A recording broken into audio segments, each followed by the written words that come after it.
5 seconds.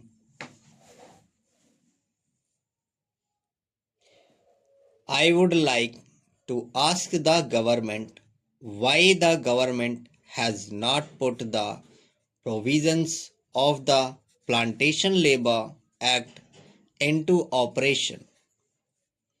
Only certain portions of this Plantation Labor Act are now put into operation.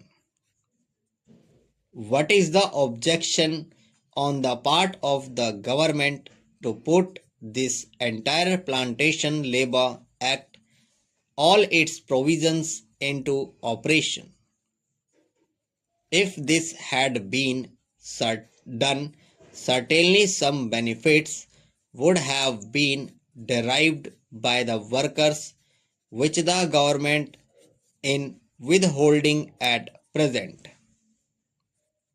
Particularly these 10 garden owners take advantage of this. They not only exploit the laborers of the maximum extent but also put so many other difficulties in the life of the workers, wage cut, etc.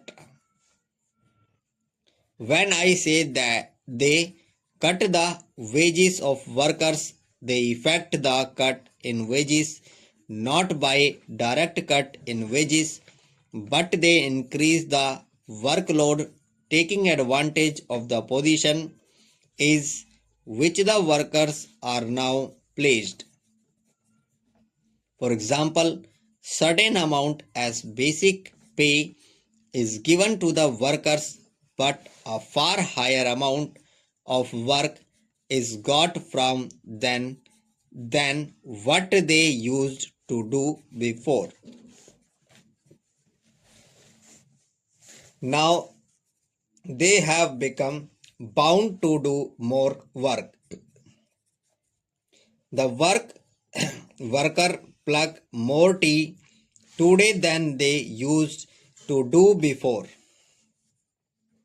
Up till very recently, one worker was asked to pluck buds from 250 plants.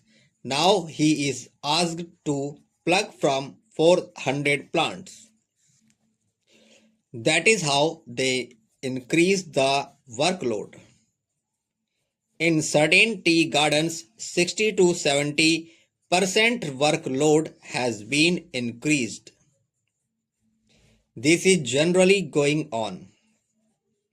Government do not take any measures to check that increase in workload.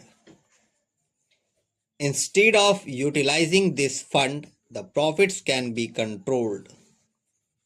The government should ask the plantation owners to give more amenities such as residential facilities, free education to them children, facilities to plant in fallow lands, etc.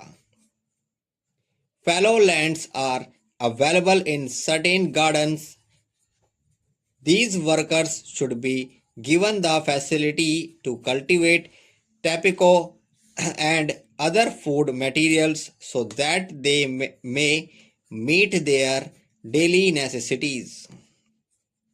The government should ask these plantation owners to increase the wages of the workers and also to increase the wages of those workers who are skilled workers. There is the factory labor inside plantation and there are field workers and there are so many other categories of labor. The government is not doing anything substantial for the workers. Sir, I find that something like 1.5 lakhs of rupees have been granted to the Kerala government for welfare work among the plantation labor.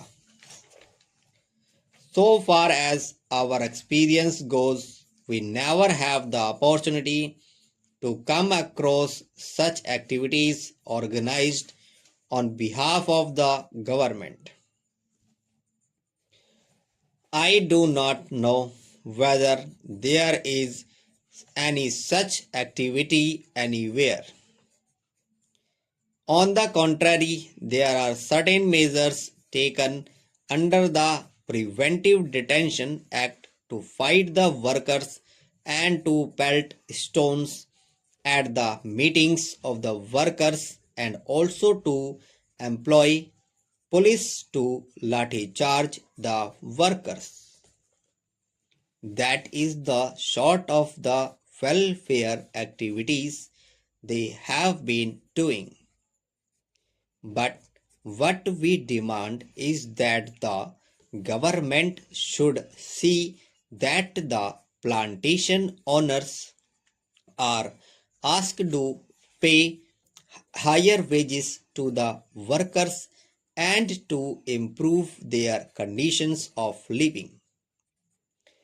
Now there are one room tenements, but the workers want 3 rooms tenements, and they have not so far been provided with such facilities.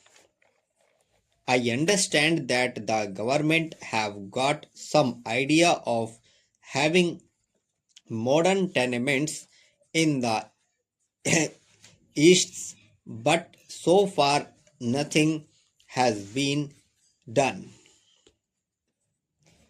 We suggest that a part of these profits should be utilized for giving educational facilities to the children of the estate laborers. Also, the wages of the workers should be increased and all sorts of the facilities should be provided to the estate laborers. That is what I have to say.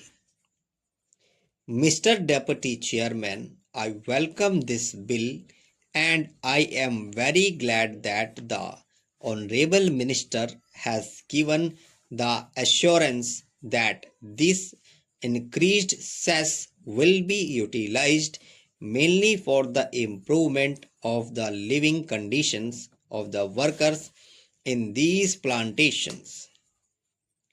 But I beg to submit, sir, that the price of tea is rising in the English markets, and I suggest that as good businessmen, we should realize and our government should realize that if the price goes up beyond a certain limit, the consumption will go down. We should not adopt a narrow policy and allow the price to go up by leaps and bounds. Of course, it does give some profit to the local planters and probably to our government, directly or indirectly in the shape of income tax earned from these plantations. But as I said before, this is a short sighted policy. The result will be that in the long run, if the price of tea goes beyond a certain limit, the consumer will not be able to adjust it within his family budget, and therefore the consumer will reduce his consumption of tea. There are other countries also which are taking up the production of tea, and we are finding every day new competitors in the tea trade.